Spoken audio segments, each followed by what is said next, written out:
Bonjour, donc bienvenue à tous et à toutes. Je pense qu'on va commencer. Donc nous sommes ravis de vous retrouver aujourd'hui pour notre troisième webinaire de la saison. Je suis Samantha, coordinatrice de projet chez Nexus Santé.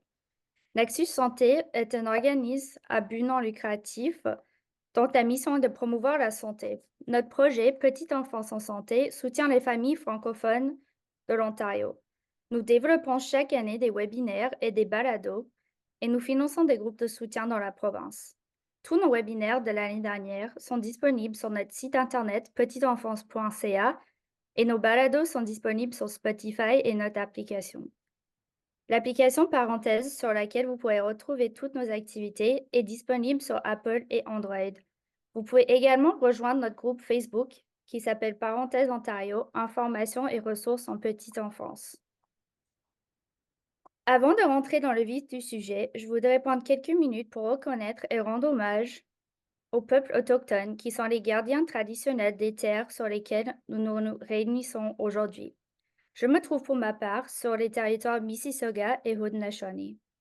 Nous sommes réunis de manière virtuelle, donc chacun et chacune dans nos espaces respectifs, mais il est important de se rappeler que chaque parcelle de cette terre a une histoire et cette histoire est façonnée par les ancêtres et les communautés autochtones qui y ont prospéré depuis des millénaires. Cette reconnaissance n'est pas seulement un geste de respect, mais aussi une invitation à réfléchir profondément sur la richesse culturelle, le savoir ancestral et la sagesse que les peuples autochtones apportent à notre monde. Leur connexion intime à la terre, aux éléments et aux cycles naturels nous offre une leçon précieuse sur la durabilité et l'harmonie, surtout en ces temps difficiles. Nous reconnaissons que le chemin vers la réconciliation est un voyage continu, nécessitant une écoute attentive, une compréhension profonde et des actions concrètes. Alors, je souhaiterais que cette présentation soit un moment pour célébrer la diversité de nos voix, de nos perspectives, tout en honorant les fondations même de cette terre sur laquelle nous avons la chance de nous exprimer. Merci. Et maintenant, vous présenter notre intervenante. Donc, Dr Léon détient un doctorat en psychologie clinique de l'Université d'Ottawa. Elle est psychologue superviseur clinique, membre du Collège des psychologues de l'Ontario et l'Ordre des psychologues du Québec. Elle travaille comme neuropsychologue à l'hôpital CHEO, où elle a œuvré dans les équipes de douleurs chroniques, maladies infectieuses et neuropsychologie. Elle est également directrice de la clinique de psychologie Léon. Elle se spécialise dans l'évaluation et les traitements de troubles complexes associés aux conditions médicales. Dr Léon a publié plusieurs articles de recherche au sujet de la santé mentale chez les enfants. Avec cela, je passe la parole à notre intervenante, Dr Léon. Oui, merci beaucoup, Samantha. Je vais juste partager la présentation. Parfait. Donc, merci beaucoup aujourd'hui pour que vous soyez tous là. J'espère que ça va être une présentation là, qui va vous être utile. Donc, comme Samantha a mentionné, mon nom c'est Dr. Stéphanie Léon et j'apprécierai là, toutes vos questions et vos commentaires à la fin de la présentation. Donc, je voulais commencer, on a mentionné là, mes affiliations, je n'ai pas de conflit d'intérêt, et je voulais commencer par un peu les objectifs pour aujourd'hui. Donc, ça, comme vous le savez, je travaille avec les enfants et les adolescents depuis plusieurs années et souvent, on m'arrive avec des demandes, particulièrement ça en petite enfance, où est-ce qu'on va avoir des difficultés au niveau de certains comportements qui sont difficiles, qui sont parfois normales au niveau du développement ou parfois qui sont peut-être moins typiques. Et l'approche que j'utilise est vraiment basée dans ma formation qui est au niveau de la neuropsychologie, du neurodéveloppement. Et je voulais vous partager un peu cette façon, cette perspective sur les difficultés en petite enfance et voir comment est-ce qu'on peut avoir justement une façon de voir ce comportement à l'intérieur du développement de l'enfant pour mieux ensuite utiliser des outils ou des stratégies pour agir ou réagir à ces comportements-là. Donc, j'espère aujourd'hui résumer c'est vraiment un résumé, un survol des principes de base du neurodéveloppement, vous offrir une perspective différente et aussi vous aider à mieux choisir les outils ou les stratégies à utiliser dans certaines circonstances. La présentation, je ne vais pas passer à travers vraiment toutes les étapes de développement de l'enfant. Je pense que probablement en tant que soit que parent ou qu'éducateur, éducatrice, vous en connaissez déjà beaucoup à propos des étapes du développement, donc je ne vais pas repasser au travers, ni nécessairement sur les théories là, du développement, il y en a plusieurs. Et non plus, je ne vais pas parler nécessairement d'outils ou de stratégies spécifiques. C'est ça, je m'attends que vous en connaissez déjà des outils. Je sais qu'il y en a plusieurs là, sur Internet. Il y a vraiment des bons sites qui vont mentionner, c'est ça, des stratégies à prendre. Mais je pense qu'est-ce que souvent, c'est ça, qu'est-ce qui nous manque, c'est vraiment plus cette compréhension initiale de qu'est-ce que c'est vraiment le problème, quel est le profil de cet enfant, de ses faiblesses et de ses forces, pour que l'on puisse vraiment savoir ensuite mieux choisir quelle stratégie ou quel outil utiliser dépendamment de la présentation du comportement et aussi dépendamment de l'enfant. Donc, je vais commencer par vous présenter un exemple de cas. Donc, ce n'est pas un vrai garçon, c'est comme un amalgame là, de plusieurs enfants que j'ai déjà vus, mais ça serait peut-être une présentation typique là, pour laquelle on viendrait me consulter. Et ensuite, on va reprendre ce cas-là en fin de la présentation pour voir comment est-ce que notre perspective a changé au travers. Donc, Thomas est un garçon qui bouge beaucoup, qui joue beaucoup, il a marché très tôt, vers 9 mois, il fait des phrases complètes depuis l'âge de 2 ans. Thomas a maintenant 3 ans et il ne fait plus sa sieste à la garderie. Il est propre le jour, mais pas la nuit. Les matins sont très difficiles à la maison, donc les parents ils viennent, me demandent de l'aide parce que il sait comment s'habiller seul, il sait se brosser les dents, mais qu'est-ce qui arrive souvent, c'est qu'on doit l'avertir à plusieurs reprises. Ils finissent par élever le ton, peut-être le menacer, bon, qu'il va y avoir des punitions s'il ne se dépêche pas. Et souvent, ça tourne en crise parce qu'il va y avoir des pleurs. Il va dire à ses parents, je vous aime pas, je vous haïs. Puis là, ça va être des grosses crises. Et ça fait que ça empêche la famille de sortir de la maison. Ça met en retard ses parents et ses deux sœurs. Donc, c'est vraiment une problématique là, que ces parents-là veulent adresser. À la garderie, il hésite parfois de rentrer dans la classe, il dit être timide. Néanmoins, les éducatrices lui disent qu'il y a plusieurs amis, il y a une bonne mémoire pour les apprentissages, donc ils n'ont pas d'inquiétude de ce côté-là. Mais souvent, ils vont devoir l'arrêter parce qu'il interrompt souvent, il va déranger. Et particulièrement, le plus difficile, c'est au moment de la sieste parce qu'il ne veut pas dormir et il finit par parler, faire du bruit et déranger les autres. Puis malgré là, ça, les avertissements qui ont été multiples. Et là, sans savoir quoi faire, les éducatrices ont décidé que, bon, comme petite punition, ils l'emmènent dans la classe des tout petits, mais ça ne marche pas. Donc, ils sont un peu démunis là, au niveau de quoi faire pour cet enfant. Et là, dans les dernières semaines, Thomas a commencé à pleurer le soir, puis à dire à ses parents qu'il ne pense pas que c'est un bon garçon. Et il a mentionné à ses parents aussi qu'il a peur que le Père Noël ne lui apporte plus de cadeaux.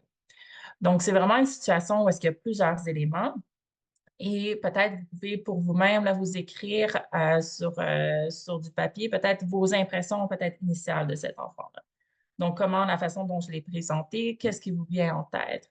Hein, plusieurs personnes, peut-être vous pensez, on se demande est-ce qu'il y a une difficulté de comportement, il fait de l'opposition, peut-être on se demande s'il y a des difficultés d'attention, est-ce qu'il y a d'autres choses qui se passent pour lui? Donc, peut-être vous avez des questionnements au niveau de euh, ces difficultés. Et là, comme je vous ai dit, on va passer au travers de ce que je voulais vous mentionner aujourd'hui au niveau du neurodéveloppement et des habiletés cognitives. Puis on va voir comment est-ce qu'on peut recadrer un petit peu ce cas-là et le voir avec un profil de force et de faiblesse et comment ça va peut-être nous aligner vers la bonne stratégie ou les bons outils à utiliser dans ce cas-là.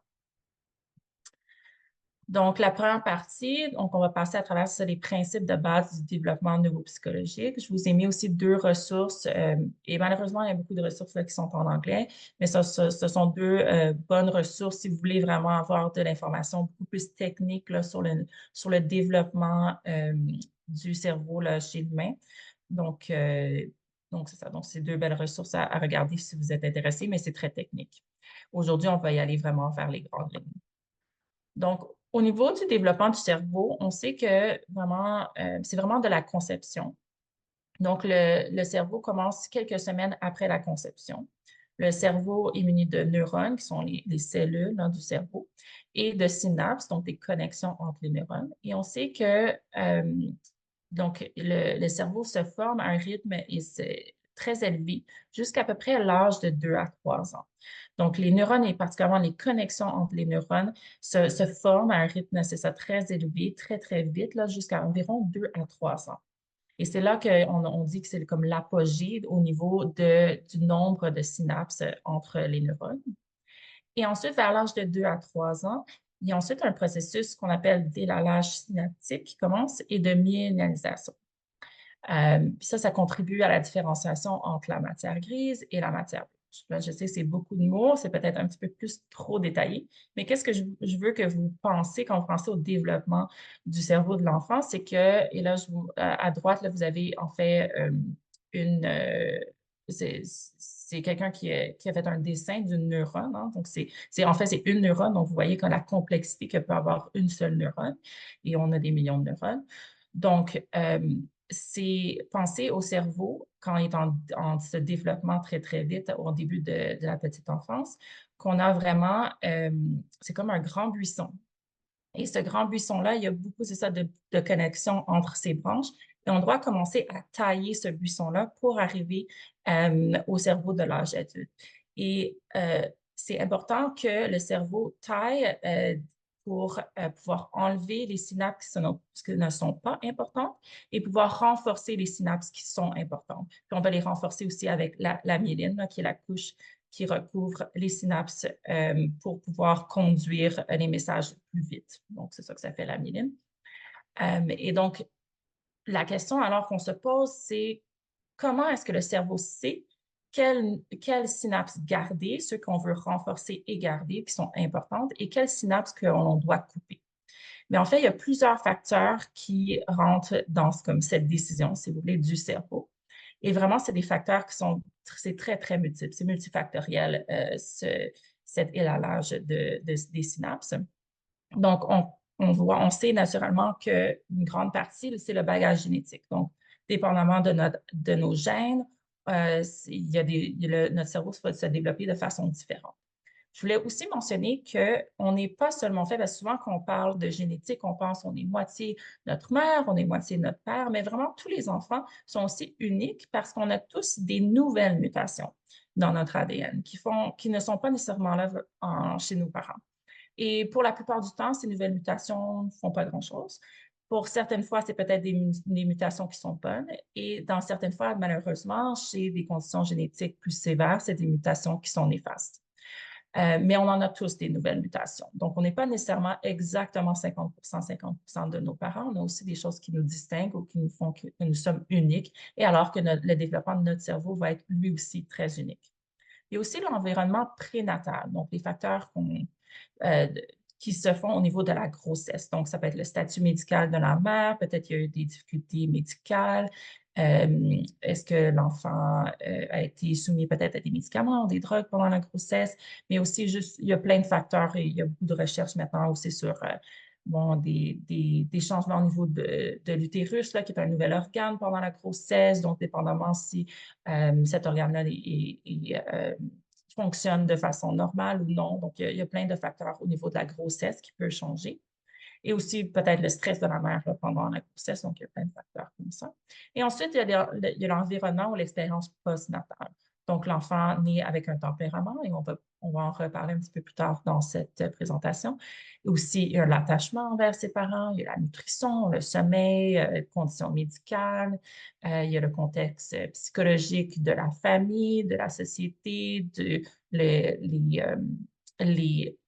expériences sociales que l'enfant a, et aussi le côté économique. Donc, on sait que même avec la recherche, on sait que le contexte économique aussi, socio-économique a aussi un impact important là, sur le développement du cerveau d'un enfant. Donc, c'est vraiment très multifactoriel. Donc, c'est pour ça que justement, chaque personne, chaque enfant est très, très unique, malgré peut-être, c'est ça, un environnement peut-être similaire, hein, deux enfants, deux frères ou deux sœurs ou frères-sœurs qui vont grandir dans le même environnement. Tout ça, tous ces petits facteurs-là entrent en ligne de compte et c'est pourquoi on va avoir un développement du cerveau qui peut être très différent, similaire dans certains cas, mais très différent dans d'autres cas.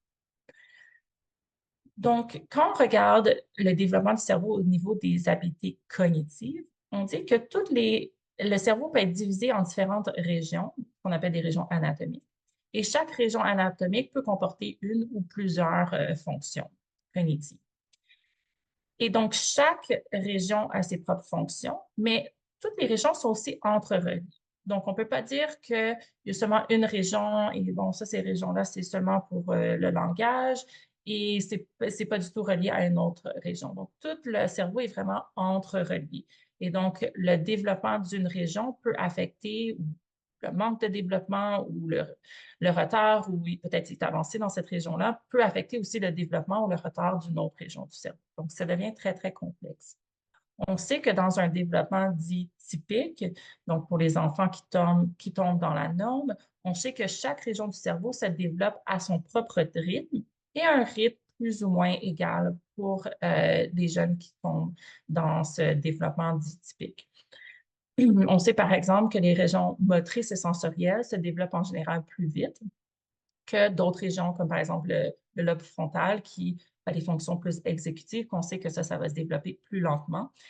Donc, et ça fait du sens parce que quand l'enfant il naît, il n'y a peut-être pas nécessairement ou très, très peu d'habiletés exécutives, mais il y a quand même certaines habiletés au niveau motrice et sensoriel qu'il a dès la naissance. Donc, on sait que ces régions-là du cerveau, on peut le voir, là, qui vont se développer un peu plus vite, et après, il y a d'autres régions qui vont se développer plus lentement. Ça, c'est normal.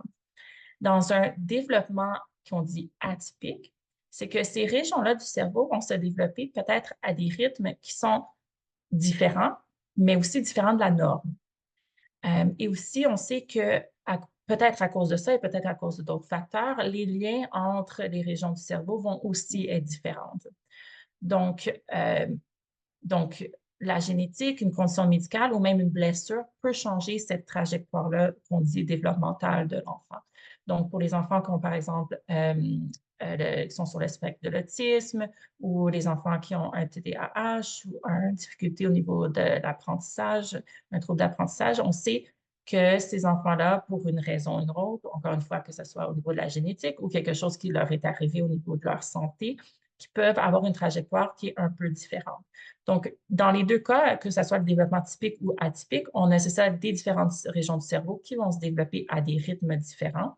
Mais c'est juste que pour certains enfants, cette trajectoire va avoir l'air très, très différente que peut-être un enfant qu'on dit plus typique.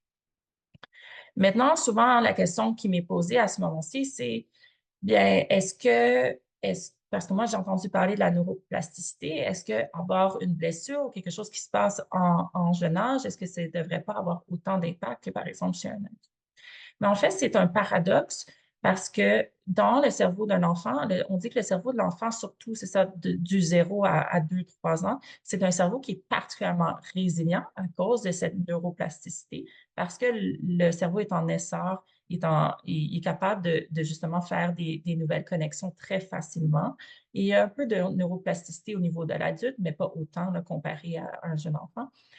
Ça va faire que même s'il y a une blessure, il y a quelque chose qui se passe, même au niveau de la génétique, que le cerveau va pouvoir accommoder ou s'adapter et comme détourner un petit peu ses difficultés. Mais qu'est-ce qui se passe? C'est que le cerveau est quand même beaucoup plus vulnérable à cause que justement, on est au début de cette trajectoire-là développementale. Donc, s'il y a quelque chose qui arrive au début, l'écart entre la trajectoire qu'on dit typique et la trajectoire non typique, elle va être plus grande parce que ça se passe au début. Donc, on sait que qu'est-ce qu'on va voir souvent, c'est que si on a une blessure, quelque chose qui arrive dans le 0 à 2 à 3 ans, mais juste en enfance en général, on sait qu'on va voir souvent des fois des effets plus long terme que des effets immédiats. Versus, par exemple, une personne peut-être un adulte qui subit un AVC quand il est plus vieux, bien, on va avoir des effets qui sont beaucoup plus sur le coup. Et des fois, il va y avoir un petit peu un regain là, dans les fonctions, dépendamment justement de sa capacité de neuroplasticité. Donc, c'est quelque chose de particulier, le paradoxe du cerveau de l'enfant, contenant sa résilience et sa vulnérabilité. En fait. Donc, vous voyez ici à gauche une courbe moyenne de taille, là, de grandeur. Donc, vous avez peut-être reconnu là, les courbes de grandeur là, du WHO. Ici, là, c'est pour les garçons. Donc, quand on regarde les courbes de taille, on passe les courbes, c'est ça, du développement, on passe souvent à cette belle courbe qui est très unie, comme si les enfants, ils vont se développer à un rythme égal, avec des petits incréments à chaque jour ou à chaque mois. Mais en fait, qu'on regarde vraiment une courbe qui est à l'échelle individuelle, si on prend encore une fois la grandeur d'un enfant, on va voir qu'il y a des poussées de croissance, ensuite il va y avoir des paliers, ensuite une autre poussée de croissance et comme ça. Donc, il n'y a pas vraiment, c'est pas vraiment une courbe qui est très bien définie et très belle, ça va vraiment plus être une courbe qui est en escalier. Et c'est la même chose pour le développement au niveau du cerveau. Donc, ce n'est pas que des habiletés cognitives se développent petit à petit d'une façon incrémentale, c'est qu'on voit vraiment cet effet d'escalier où est-ce qu'un enfant va peut-être avoir un gain soudain d'une habileté dans une de ses habiletés cognitives, mais pas nécessairement dans les autres habiletés et pas nécessairement, c'est ça, il peut avoir ensuite un plateau. Donc, tout d'un coup, ah, OK, et vous allez peut-être avoir vu ça de façon que vous avez eu l'expérience de voir, par exemple, un enfant, tout d'un coup, qu'est-ce qui est toujours plus facile à remarquer, c'est peut-être le langage. Donc, tout d'un coup, l'enfant parlait, il n'y avait presque pas de vocabulaire. Puis là, tout d'un coup, on dirait là, qu'il y a comme 50 mots qu'il est capable de dire. Waouh, c'est vraiment impressionnant. D'autres enfants qui sont plus peut-être, qui vont se développer plus tranquillement, mais on voit souvent, c'est ça, ces espèces de petits sauts dans le développement. Et donc, alors, ça fait que parfois, quand l'enfant est en train de se développer, on va avoir une habileté qui est en pleine croissance, puis là, il vient d'avoir un saut, et peut-être une autre habileté qui n'a pas encore allé rejoindre cette habileté-là. Donc, on voit des fois des petits écarts entre certaines habiletés. Et quand on voit ces petits écarts, ben là, peut-être on peut voir aussi des comportements qui sont plus difficiles. Donc, ça va arriver à la prochaine étape. Donc, j'espère que jusqu'à maintenant, comme je vous ai dit, c'était vraiment un grand survol, mais je voulais vraiment juste établir les grandes lignes du développement du cerveau pour les enfants. Et c'est ça, si vous avez des questions là, au niveau du développement du cerveau, écrivez-les, vous pouvez les écrire ensuite dans le chat, comme ça on peut les adresser. Alors, on va passer maintenant à la deuxième section ou la deuxième partie de la présentation, qui est au niveau vraiment de bien, justement, de regarder comment est-ce qu'on peut identifier ces faiblesses cognitives qui pourraient sous-tendre là, les comportements difficiles en petite enfance. Et je vous ai mis deux ressources qui parlent d'une approche là, que je vais mentionner. Donc, c'est ces deux articles sur cette approche si vous êtes curieux. Donc, j'aime beaucoup l'approche qu'on appelle en anglais collaborative problem solving, que moi j'appelle résolution de problèmes en collaboration. Je n'ai pas de formation particulière là, dans cette approche, mais qu'est-ce que j'aime, qu'est-ce que j'utilise beaucoup, c'est vraiment leurs principes fondamentaux de l'approche parce que je trouve que ça se marie très bien avec justement mes connaissances au niveau de neuropsychologique, du neurodéveloppement. Puis je pense que ça donne bien justement à comment est-ce qu'on peut changer cette perspective au niveau des comportements de l'enfant. Donc, cette approche mentionne que vraiment tous les enfants, ils veulent bien faire. Donc, c'est vraiment une approche qui est très positive au niveau du comportement des enfants. Et qu'est-ce qu'ils vont aller rechercher? C'est que les enfants, ils agissent bien quand ils ont les habiletés pour le faire. Donc, alors on dit que les comportements difficiles sont le retard dans une ou plusieurs habiletés cognitives. Et là, on peut parler d'un petit retard qui est normal, justement, comme je vous dis, parce que des fois, il y a des petits décalages quand l'enfant est en train de se développer. Mais aussi, ça pourrait expliquer un grand décalage qui serait au niveau parce que le cerveau est en train de se développer d'une façon qui serait un petit peu plus atypique ou qu'il y a cette trajectoire développementale qui est un peu différente. Donc, je pense que ça peut bien expliquer les deux. Hein. Quand on a des écarts en certaines habiletés, là, on peut retrouver des difficultés au niveau comportemental ou des difficultés comportementales qui sont juste pas ajustées à l'âge. Donc, vraiment, le but, alors, c'est de cerner les faiblesses cognitives pour mieux aider. Et en fait, j'aurais dû écrire cerner les faiblesses et les forces cognitives pour mieux aider à adresser les comportements difficiles. Donc, je pense que c'est important de voir les aspects positifs et les aspects peut-être plus difficiles ou de faiblesse chez l'enfant. Comme ça, on peut vraiment voir si c'est justement, est-ce qu'il y a des écarts en certaines habiletés, puis pour comment est-ce que ça se manifeste dans le jour pour l'enfant. Donc, maintenant, on va passer à travers plusieurs habiletés cognitives. Ce n'est pas une liste exhaustive, mais ce sont des habiletés qui sont souvent, peut-être plus souvent, qui vont revenir quand on parle de difficultés pour les enfants là, au niveau de leur développement. Donc, on peut les séparer en plusieurs catégories. Il y en a, c'est sûr, qui peuvent s'entrecouper dépendamment des catégories. Mais bon, on va passer au travers de quelques-unes. Comme ça vous donne un peu une idée de quelle sorte, quand je parle d'habileté cognitive et de décalage entre certaines habiletés cognitives, de quoi est-ce que je parle? Quelle sorte d'habileté est-ce que je parle? Donc, on peut commencer à regarder l'enfant sous le volet langagier et de communication. Ils sont mis les deux ensemble, c'est sûr, sont un petit peu, peuvent être un peu séparés les deux, mais on peut regarder des choses comme, par exemple, est-ce que l'enfant est capable de comprendre ce que les autres disent? Et là, je vais faire peut-être juste je vais juste mentionner que c'est sûr que là, c'est toujours comparé à l'âge ou les attentes qu'on aurait là, pour un enfant de son âge. Donc, ça pourrait être la même chose que l'enfant ait 18 mois, qu'il aurait 10 ans. Les attentes ne sont pas pareilles, mais pour leur âge, est-ce qu'ils sont capables adéquatement de comprendre ce que les autres disent? Est-ce qu'ils sont capables de suivre les conversations, encore au niveau où est-ce qu'on s'attendrait qu'ils devraient être pour leur développement? Est-ce qu'ils sont capables de comprendre rapidement les questions ou les consignes? Est-ce qu'ils sont capables de dire ou d'exprimer ce qu'ils pensent, ce qu'ils ont besoin? Est-ce qu'ils sont capables de dire ce qui les dérange, ce qu'ils ressentent? Est-ce qu'ils sont capables de trouver rapidement les mots dont ils ont besoin? Ou est-ce qu'il y a beaucoup de pauses, puis là, ils cherchent des mots, puis là, ils ne savent pas comment dire?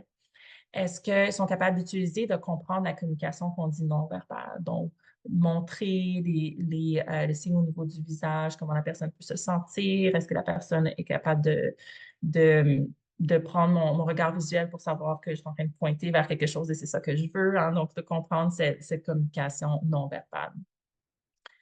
Ensuite, on peut parler de fonction exécutive. Donc, fonctions exécutives comme étant les fonctions qui vont être plus au niveau de l'organisation, planification. On va parler aussi de l'autogestion, mais je l'ai comme séparé un peu pour celle-là. Mais pour les fonctions exécutives, c'est des choses comme ça. Est-ce que l'enfant est capable de, puis on met l'attention et l'attention soutenue un peu sous cette catégorie. Donc, est-ce que l'enfant est capable de porter son attention sur une tâche qui nécessite? Est-ce que l'enfant est capable de faire des choses en ordre? Est-ce qu'il y a une certaine notion du temps? Est-ce qu'il est capable de penser à plus d'une chose à la fois? Est-ce qu'il est capable de rester concentré sur des activités qu'il aime, rester concentré sur des activités qu'il n'aime pas? Est-ce qu'il est capable d'ignorer des distractions? Est-ce qu'il est capable de penser à plus d'une solution à un problème? C'est sûr, comme je vous dis, là, il y a certaines de ces habiletés-là qui vont se développer beaucoup plus là, en fin de l'enfance, en adolescence. Mais on peut voir quand même ces petits aspects-là, des fois, même dans les enfants beaucoup plus jeunes. Hein? Donc, ça peut être penser à une solution à un problème. Ça peut être quelque chose aussi simple de comment est-ce que je ne sais pas, un jouet ou quelque chose qui est pris en arrière, je ne sais pas, du sofa, comment est-ce que je vais faire pour aller le chercher? Hein? Donc, ça peut être à 18 mois, un enfant peut faire cette résolution de problème. Est-ce que je vais monter par-dessus? Est-ce que je vais essayer d'aller en dessous? Est-ce que je vais essayer d'aller à côté? Est-ce que je vais aller demander à mon parent? Hein? Donc, il y a une certaine résolution de problème qu'on est capable de faire même à l'âge très, très jeune. Ensuite, l'autorégulation, ça c'est sur un grand parapluie là, de plusieurs choses que l'on voit souvent chez plusieurs enfants. Et j'ai séparé ici la gestion de différents types de sentiments parce que des fois, il y a certains enfants qui sont capables de gérer certains sentiments, mais pas nécessairement d'autres. Bien identifier qu'est-ce que c'est important. Donc, est-ce que l'enfant est capable de gérer sa colère ou sa frustration? Et est-ce que l'enfant ensuite est capable de gérer l'ennui? Est-ce qu'il est capable de gérer peut-être sa nervosité, son inquiétude, son anxiété? Est-ce qu'il est capable de gérer sa déception, sa tristesse? Hein? Ça, c'est d'autres sortes de sentiments. Est-ce que l'enfant est capable de penser à ce qui pourrait arriver avant de faire quelque chose? Hein? Donc, qu'est-ce que va être la réaction ou la conséquence de mes actions? Et comme je vous dis, en petite enfance, ça peut être très simple, tandis que quand l'enfant devient plus vieux, ça peut être des choses beaucoup plus compliquées ou peut aller se projeter dans le futur beaucoup plus loin. Attendre son tour avant de prendre la parole, attendre quelque chose qu'ils veulent, hein, de prendre son temps, être énergétique ou calme au bon moment, donc être capable de moduler combien d'énergie qu'on va mettre dans une situation. Il y a aussi la flexibilité cognitive. Donc, est-ce que mon enfant est capable de passer d'une activité à une autre? Est-ce qu'il est capable de voir les nuances de gris? Est-ce qu'il est capable de gérer les changements, apporter soit à la routine ou peut-être un changement de règle ou une nouvelle situation, ou une réponse qui est ambiguë, comme dire je ne sais pas, ou on va voir, ça va être peut-être plus tard, puis on ne donne pas nécessairement d'autres informations. Est-ce qu'il est pas capable de gérer ça ou il a besoin vraiment d'une réponse, puis il n'aime pas ça, quelque chose qui est plus ambigu? Est-ce qu'il est capable de changer d'idée ou changer d'avis ou d'utiliser une solution différente qui leur est proposée? Est-ce qu'il est capable d'accepter et de passer à autre chose quand il y a des changements imprévisibles? On voulait aller faire un pique-nique, mais il y a de la pluie, on va devoir faire d'autres choses. Oui, c'est décevant, mais est-ce qu'on est capable de passer par-dessus? Est-ce qu'on est capable de décider quoi d'autre faire ou est-ce qu'on reste dans ce sentiment-là puis on ne peut pas détacher que non, on s'en va quand même faire le pique-nique même si, même s'il pleut. Donc, c'est un peu ça la flexibilité cognitive.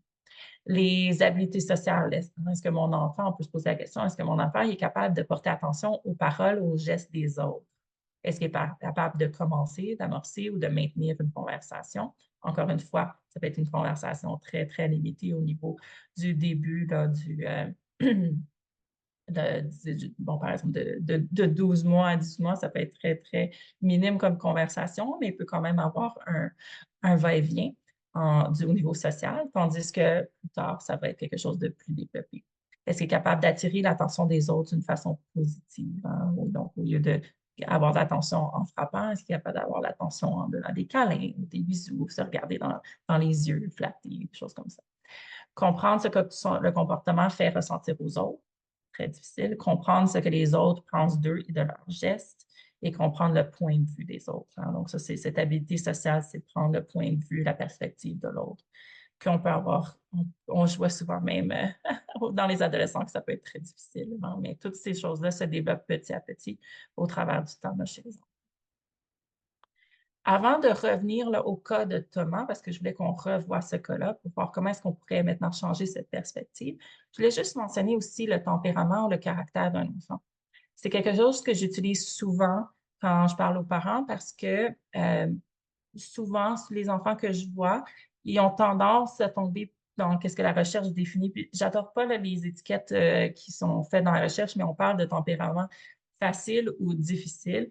Et malheureusement, c'est ça, les enfants qui sont dits difficiles, c'est souvent ceux qui ont besoin un petit peu plus d'aide ou que les parents sont plus démunis, qui ont moins d'outils pour adresser. Donc, qu'est-ce que c'est vraiment le tempérament? Bien, le tempérament, c'est le fondement de la personnalité future. Donc, le tempérament, c'est vraiment comme cette base, ces blocs-là au début, qui sont moins distincts. Puis après ça, quand l'enfant se développe jusqu'à temps qu'il s'arrive à l'adolescence, l'âge adulte, parce qu'ils vont vraiment former une personnalité plus complète. Il existe quand même un lien quand même assez étroit entre l'attachement et le tempérament. Malheureusement, c'est ça, à cause du tempérament, certains enfants qui sont dits plus difficiles vont aussi souvent avoir un attachement plus difficile, puis ça peut des fois rentrer en ligne de compte des stratégies ou des approches qu'on veut utiliser là, pour ces enfants. Donc, qu'est-ce que c'est vraiment le tempérament dit plus facile ou plus difficile? C'est quand on dit un tempérament plus facile, c'est un enfant qui il n'y a pas une grande émotionnalité. Donc, son intensité émotionnelle est beaucoup plus calme. C'est haut et c'est bas. C'est des petites vagues là, de haut et de bas. Il n'y a pas des grandes différences. Son niveau d'activité souvent va être un peu plus bas. Il va avoir une bonne rythmicité. Ça veut dire qu'on peut s'attendre facilement. C'est quand il va avoir faim, c'est quand il va avoir ses selles, c'est quand qu'il va avoir envie de s'endormir, comme peut-être cet enfant-là qui était, qui était dans sa chaise haute. Euh, il va avoir aussi au niveau social, peut-être être dans la moyenne au niveau de l'approche ou du retrait social. Et souvent, ce sera encore une fois moyen au niveau de la recherche d'amitié ou peut-être un petit peu plus, c'est ça, pas aussi curieux. Donc, ça va être des enfants très, qu'on dit, faciles, donc ils sont calmes, on sait à quoi s'attendre. Il n'y a pas, c'est ça, beaucoup de grandes émotions. Donc, ça, c'est les bébés. Souvent, on va moins voir là, au niveau en tout cas, de ma pratique. Souvent, ce que je finis par voir, c'est des enfants qui sont des grandes intensités émotionnelles, qui vont avoir un haut niveau d'activité ou qui vont être moins rythmés, qui vont avoir soit une grande approche sociale ou peut-être beaucoup plus de retrait social. Et souvent, qui vont être très, très curieux, qui vont être très actifs dans leur recherche. Donc, c'est ça. Donc là, maintenant, on va revenir à l'exemple de cas. Donc, ça, c'est le même exemple que tout à l'heure que je vous ai donné. C'était juste pour vous rappeler. Donc, on a parlé de Thomas. Hein, et là, comment est-ce qu'on peut prendre ces habiletés cognitives-là qu'on a mentionnées tout à l'heure? On prend en considération le tempérament, c'est son développement et comment est-ce qu'on peut regarder la situation de Thomas d'une façon peut-être un peu différente. Donc, si on regarde Thomas au niveau de son tempérament, je dirais qu'il y a probablement, on n'a pas beaucoup, on n'a pas beaucoup d'exemples. C'est sûr, si on était dans une situation où est-ce que je ferais une évaluation complète, j'aurais beaucoup plus de détails. Mais en ce moment, dans cette petite vignette, on pourrait dire que probablement, on pourrait anticiper que Thomas, c'est une personne qui est un enfant très actif, qui a besoin de bouger, qui apprend peut-être en faisant les choses. Hein, parce qu'il s'est développé son niveau de son moteur, il a marché très tôt, il est très précoce. Fait que j'imagine que peut-être lui, quand il apprend, il a besoin de bouger, il a besoin de toucher, hein, il est peut-être très curieux. Hein. Donc, il y a peut-être il aime apprendre, il a besoin de peut-être être stimulé intellectuellement. On a mentionné qu'à la garderie, au niveau des apprentissages, ils ont pas d'inquiétude. Hein, donc, peut-être qu'il est avancé de ce côté-là. Il aime ça, il est curieux, il est là, il est attentif. Euh, mais il est possiblement peut-être aussi de nature inquiète. Donc, on a aussi peut-être des signes qu'il est plus inquiet, difficulté avec les transitions, hein, il va s'inquiéter de qu'est-ce que les autres pensent de lui. À la fin, quand il mentionnait qu'il pense il n'est pas un bon garçon, hein, donc il y a des indications, il est plus timide et des indications que peut-être il a un tempérament un petit peu plus inquiet. Et peut-être il va aimer plus le un à un, puis peut-être il ne va pas aimer autant le changement. Donc, on peut dire qu'au niveau, comme quand on regarde au niveau développemental général, il peut être avancé au niveau de sa motricité globale, de son langage et de son sommeil. Je ne dirais pas nécessairement avancé dans ce cas-ci, mais au moins il y a moins besoin peut-être de sommeil que la normale pour son âge. Ça impacte un peu sa difficulté au niveau de la garderie. On dirait peut-être aussi, on n'a pas vraiment beaucoup parlé de motricité fine, mais on va assumer que sa motricité fine, elle est dans la moyenne, dans la normale. Au niveau de son indépendance aussi, hein, il est capable quand même de s'habiller, de se brosser les dents, donc c'est quand même très bien. Et donc, c'est dans la moyenne. Et au niveau de la propreté aussi, je dirais que c'est dans la moyenne, donc il est propre le jour, mais pas la nuit, c'est assez commun, surtout chez les garçons. Donc maintenant, qu'est-ce que je vais rajouter, c'est ce profil-là là, de force cognitive et de faiblesse cognitive. Et vous pouvez aussi ensuite me dire qu'est-ce que vous en pensez au niveau là, du chat pour savoir est-ce que vous êtes d'accord sur le profil de force et de faiblesse que je mentionne. Mais je pense qu'au niveau de ces forces cognitives, ça va vraiment être dans le langage et au niveau social. Parce que même si, donc quand il dit même si au niveau de ses parents, il va dire, il va avoir des crises, puis là, il va dire, je vous aime pas, tout ça. Le fait qu'il est capable de le communiquer, peut-être qu'il ne communique pas d'une façon qui est peut-être très gentille ou ça aide pas nécessairement la situation, mais il est capable de le communiquer d'une façon verbale. Donc, pour moi, c'est quand même une force. Donc, une force langagière de dire je suis timide, de dire j'aime pas qu'est-ce qui arrive, de dire que je pense que les autres ne m'aiment pas, ou que je ne suis pas un bon garçon. Je pense que le Père Noël ne va pas m'apporter des cadeaux. C'est toutes des forces quand même langageables. 3 ans, c'est quand même très bien, qui est capable de dire comment il se sent et capable de dire qu'est-ce qu'il n'aime pas, qu'est-ce qui le dérange. Il est aussi capable de savoir, parce que si on pense à ce qui arrive pour Thomas, il est aussi capable de savoir qu'est-ce que les autres lui communiquent. Parce que quand il dit à la fin de la journée, puis il pleure, puis il dit, ben, je pense que je ne suis pas un bon garçon, qu'est-ce qu'il est vraiment en train de communiquer, c'est le fait qu'il comprend que les adultes ne réagissent pas bien à ses comportements. Il comprend qu'il y a quelque chose qui fait de mal. Il ne sait pas comment faire de façon différente, mais il sait qu'il fait quelque chose de mal. Donc, je dirais que c'est ça, il est capable de comprendre de façon sociale, qu'est-ce qui lui est communiqué par les adultes. Et je dirais aussi, il est quand même capable avec ses amis, peut-être pas avec les adultes, mais avec les amis, d'attirer de l'attention de façon positive. Donc, on dit qu'il y a un bon cercle d'amis, il y a des bons amis, il se fait inviter, tout ça. Donc, de côté social. Donc, je dirais, le côté langagé et social, on est correct, ce sont ses forces. Alors, quelles sont ses faiblesses? C'est sûr, la notion du temps. On a parlé que Thomas a difficulté le matin, il n'est pas capable de gérer de gérer ses choses pour arriver au bon moment. Et j'imagine aussi, on pourrait dire, probablement de gérer sa nervosité ou son inquiétude ou son anxiété, peu importe qu'est-ce que c'est là, dans cette situation. Bon, comme on a dit tout à l'heure, peut-être qu'il y a déjà un tempérament un petit peu plus anxieux ou inquiet. Et là, on le met dans une situation où est-ce qu'il il se sent stressé. Quand ses parents lui demandent, OK, dépêche-toi, il faut qu'on y aille, tout ça. Et lui, sa réaction à ce stress-là, il n'est pas capable de gérer ça. Et c'est là, à ce moment-là, qu'il va tomber dans une crise. Donc, ça, c'est plus du côté à la maison. On peut mentionner après comment est-ce qu'on pourrait adresser cette situation-là. Et après ça, à l'école, qu'est-ce qu'on pourrait dire? C'est peut-être que, comme on a dit, il était très actif. Donc, il est peut-être capable de discuter, de gérer son niveau d'activité, puis après ça, quand il doit être calme. Hein? Donc, de moduler son énergie dépendamment du moment, comme par exemple la sieste. D'avoir des difficultés peut-être à ignorer des distractions quand il y a des choses qui se passent. Il est très curieux, il aime ça faire beaucoup de choses, donc il est comme très, très énergétique et peut-être c'est difficile pour lui d'ignorer certaines distractions. Et j'imagine aussi pendant la sieste, c'est qu'il a difficulté à gérer son ennui. Hein? Donc, quand on est curieux, on est actif, on nous demande ensuite d'être peut-être allongé par terre dans le noir pendant 2 heures. Et lui, il n'a pas besoin de ce sommeil-là. Donc, ça, on peut rien changer sur son niveau de besoin au niveau du sommeil. Mais est-ce qu'on peut faire quelque chose pour l'aider peut-être à gérer cet ennui-là qu'il doit ressentir pendant qu'il est allongé et que c'est peut-être pour ça qu'ensuite il va pour déranger. Donc, il ne dérange pas nécessairement parce qu'il veut déranger les autres, mais peut-être parce qu'il s'ennuie et qu'il ne sait pas quoi faire avec cet ennui. Donc, comment est-ce qu'il va gérer ça? Donc, j'espère que ça fait du sens quand on définit les forces et les faiblesses. Donc, maintenant, j'ai comme réécrit, si vous voulez, le cas d'une façon qui reflète, je pense, mieux ses, ses habiletés cognitives, ses forces et ses faiblesses. Et je pense que de cette façon-là, quand on le dit de cette façon-là, je pense que les stratégies, les outils à utiliser, ils sont capables de mieux ressortir. Ça va être plus facile de dire qu'est-ce que je dois faire dans cette situation pour mieux aider l'enfant. Donc, on pourrait dire, Thomas est un garçon de 3 ans qui est social, il est actif, il aime apprendre. Ça, c'est ses forces. Son développement moteur et langagier est assez précoce. Ses besoins de sommeil sont moins que la moyenne. Il est propre le jour, mais pas la nuit. Donc, Thomas est indépendant. Il sait s'habiller, se brosser les dents seul. Cependant, il a de la difficulté avec la notion du temps et les transitions. Il se sent stressé par ses parents le matin parce que peut-être, on invente, là, mais peut-être qu'il aimerait ça continuer à jouer ou peut-être c'est une autre chose qu'il veut faire le matin. Je ne sais pas c'est quoi la situation.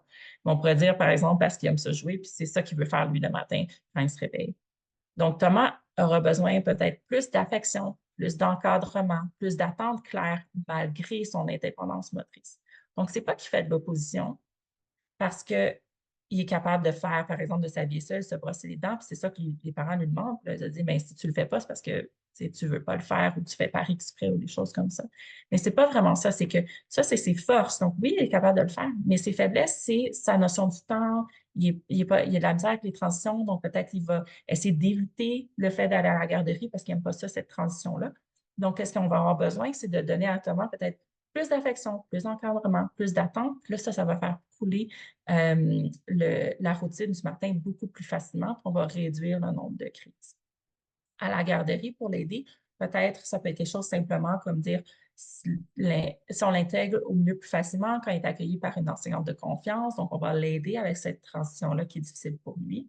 Il va peut-être se sentir un petit peu moins stressé de peut-être aller à la garderie s'il sait qu'il va avoir l'enseignante qu'il aime qui va être là à la porte pour l'accompagner. Peut-être c'est plus difficile aussi pour Thomas de rester en place parce qu'il s'ennuie souvent.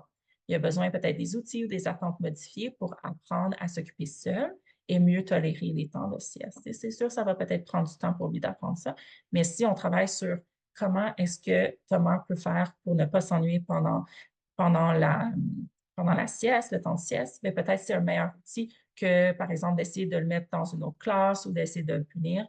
Puis peut-être ça, là, en ce moment, ça ne marche pas, puis ce n'est pas quelque chose pour lui, qui le motive à s'améliorer. Donc, peut-être utiliser des félicitations, soit de l'enseignante ou des parents, vont donner peut-être un meilleur sentiment de fierté, qui va aider à peut-être réduire ses inquiétudes qu'il a mentionnées à la fin, qu'il n'est pas un grand garçon, qu'il ne va pas recevoir ses cadeaux du Père Noël, des choses comme ça. Donc, comme je vous dis, c'est ça, je n'ai pas mentionné peut-être des stratégies très spécifiques, mais j'espère que ça vous donne une idée de comment est-ce qu'on peut repenser une situation, comment est-ce on peut peut-être l'adresser avec une perspective différente pour pouvoir avoir une meilleure compréhension de c'est quoi les accrochages pour cet enfant-là? Qu'est-ce qui accroche? C'est quoi les habiletés sur lesquelles on peut travailler pour réduire là, ce comportement qui est plus difficile? Ici, je vous ai mis juste un tableau vite, vite comme ça là, qui mentionne les habiletés cognitives et potentiellement, c'est ça, des accommodations ou des choses qui pourraient être utiles pour l'enfant. Donc, par exemple, pour le langage de la communication, ça pourrait être utiliser des phrases courtes, un langage précis et clair, vérifier la compréhension de l'enfant dans ses propres mots, donc le faire répéter, laisser à l'enfant vraiment beaucoup, beaucoup de temps pour s'exprimer, peut-être lui donner des choix s'il n'est pas capable de vraiment sortir les mots, lui donner des choix ou peut-être lui donner des mots pour augmenter son vocabulaire pour pouvoir qu'il s'exprime mieux. Au niveau du fonctionnement exécutif, ça peut être avoir des pictogrammes pour les routines, faire une étape à la fois, avoir des rappels. On peut s'assurer, c'est ça, au niveau de l'attention, qu'on se rapproche, avoir le contact visuel.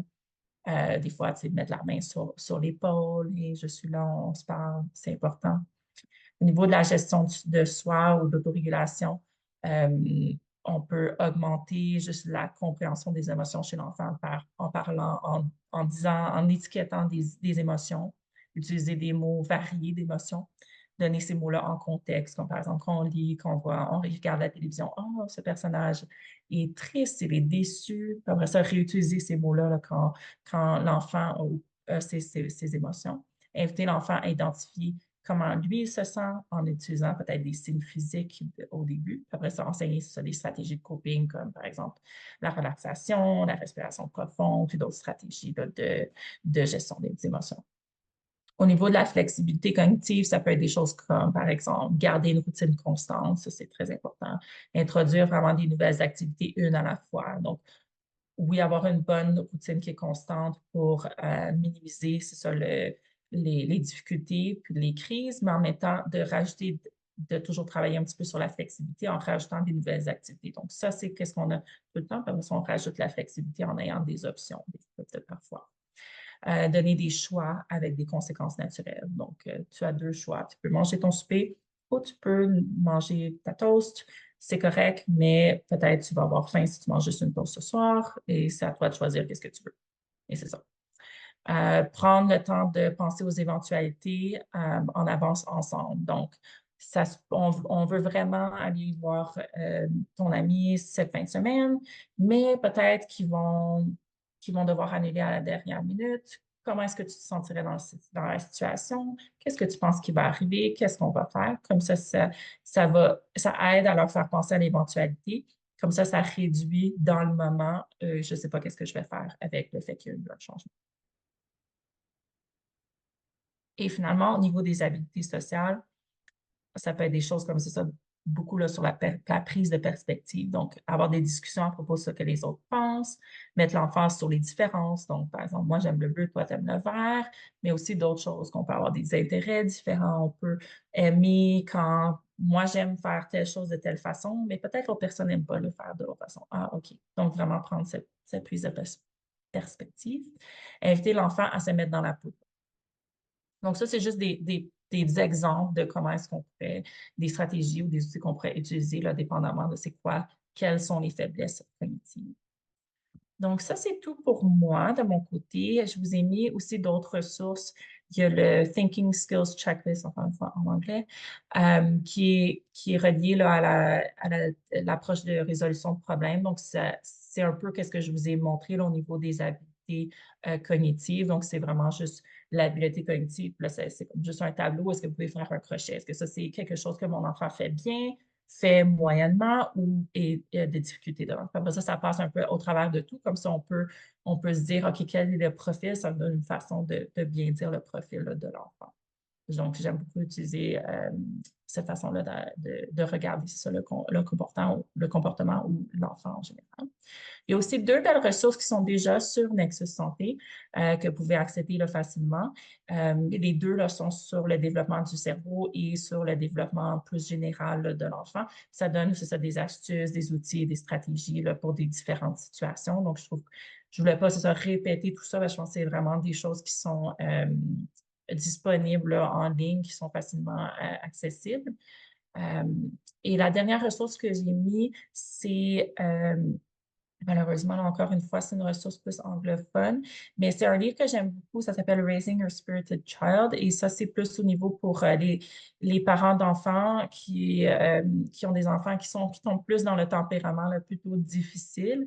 Et je trouve que ça aide justement à normaliser là, beaucoup de ces aspects-là, de voir les forces au travers de même si c'est un enfant qui a difficulté dans plusieurs choses c'est de trouver ses forces au travers de ça parce qu'on sait que justement, les enfants qui ont un tempérament plus difficile, ils peuvent avoir le potentiel d'avoir beaucoup plus de succès à l'âge adulte parce que c'est vraiment des traits qui sont bien pour l'âge adulte, mais plus difficiles là, pour à l'âge enfant. Donc, je vais arrêter. Ça, c'est la fin de ma présentation. Là. Merci beaucoup. Je vais arrêter ici pour revenir et on pourra répondre aux questions. Merci beaucoup, Stéphanie. Donc, n'hésitez pas si vous avez des questions à écrire dans le chat. J'ai une première question pour vous.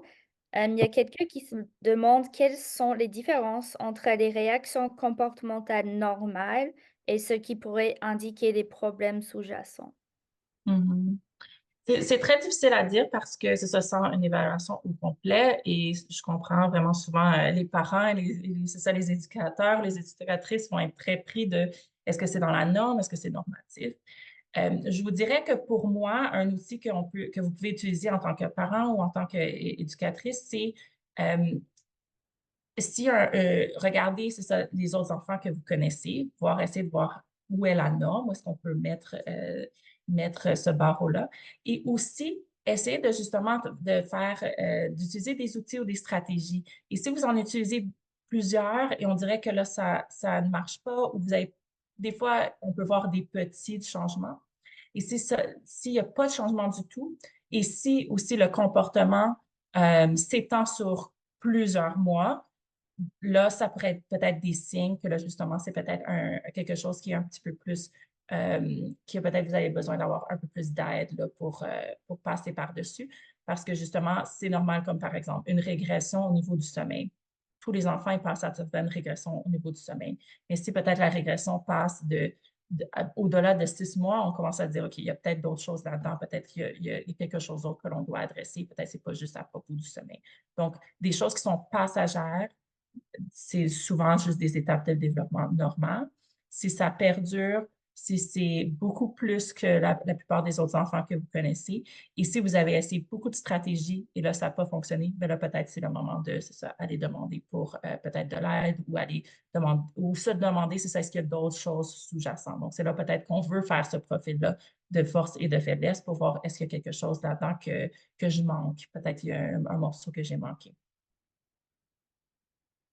Merci. Et je pense qu'on a une dernière question. Donc, la question, c'est que est-ce qu'un enfant de environ 2 ou 3 ans, si l'enfant commence à démontrer des symptômes de peut-être TDAH ou l'anxiété, est-ce que c'est trop jeune pour donner, on va dire, un diagnostic entre guillemets officiel?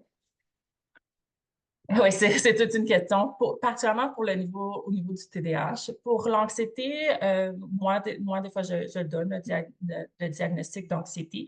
Des fois, on peut parler quand même d'anxiété, comme par exemple, c'est ça, un enfant qui a peut-être une nature qui s'inquiète plus souvent ou qui a plus tendance vers l'anxiété.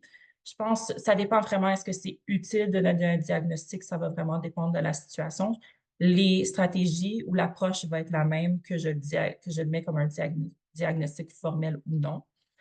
Ça, c'est au niveau de l'anxiété. Donc, je pense que c'est possible. C'est définitivement, il y en a des enfants là, qui répondent vraiment à un diagnostic formel au niveau de l'âge de 2 à 3 ans.